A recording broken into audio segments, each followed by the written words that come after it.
Journalist విలువల్ని కాపాడి ఆయన ఎందుకు ఇన్స్పిరేషన్ అంటే ఎన్ని కష్ట నష్టాలు వచ్చినా ఒక జర్నలిస్ట్గా ఉండటం వేరు, ఒక పత్రికాధిపతిగా ఉండి అన్ని ఒడిదుడుకులు ఎదుర్కొని ఆయన కుటుంబాన్నంతా బెదిరించినా కానీ ఏమి చేసినా కానీ జనరల్గా కుటుంబ సభ్యులు కష్టం వస్తే నలిగిపోతాం.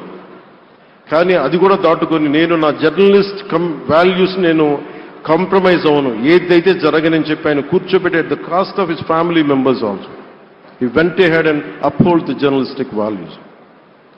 వారికి దానికి చాలా చాలా సాహసంగా నాకు చాలా ఆనందం వేసింది. ఆయన ఆఖర్లో ఎలక్షన్ రిజల్ట్స్ వస్తాయి, ఎప్పుడు వస్తాయి వీటన్నిటి అనుకున్న టైంలో నేను ఒకటి అనుకున్నాను, ఆయన ఆరోగ్యం క్షీణిస్తూ ఉంది, బాగుండు, ఆయన ఈ విజయ వార్త వింటారా లేదా అనేది నేను ఒకటి ఆలోచిస్తూ ఉన్నాను.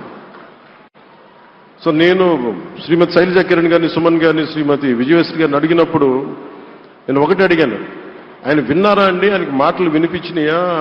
అందరూ చెప్తాను ఆయనకి వినిపించట్లేదంటే లేదు, చాలా ఒక 24 గంటలు ఆ విజయాన్ని దశాబ్దం పాటు నలిగారు, దశాబ్దన్నర పాటు నలిగి ఆయన్ని నలిగిన తర్వాత ఆయన అలాంటి వ్యక్తి విజయ వార్త వినకపోతే అక్షోభిస్తుందేమో ఆత్మ అనిపించేది. కానీ విజయ వార్త వినే ఆయన పరమదించారు. అందుకు నాకు చాలా ఒక తృప్తినిచ్చింది. అలాంటి మహానుభావులకి నా నివాళులు అర్పిస్తూ ఆయన నుంచి ఎవరైనా నేర్చుకోవాల్సింది ప్రజాస్వామ్యాన్ని పరిరక్షించడానికి ఎవరి స్థాయిల్లో ఒక పత్రికాధిపతిగా కావచ్చు, ఎవరు ఏ స్థాయిలో ఉన్నా దాన్ని మనం కాపాడాల్సిన అవసరం ఉంది. అలాగే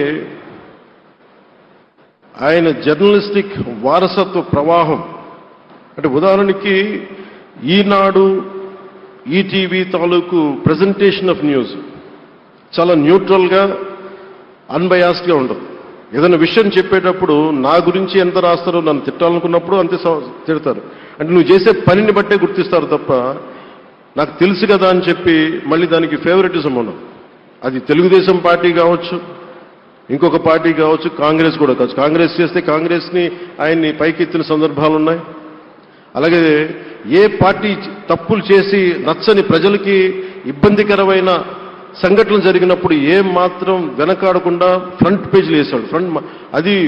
ఫ్రంట్ పేజీలో మరీ చాలా బలంగా చేసేవాడు.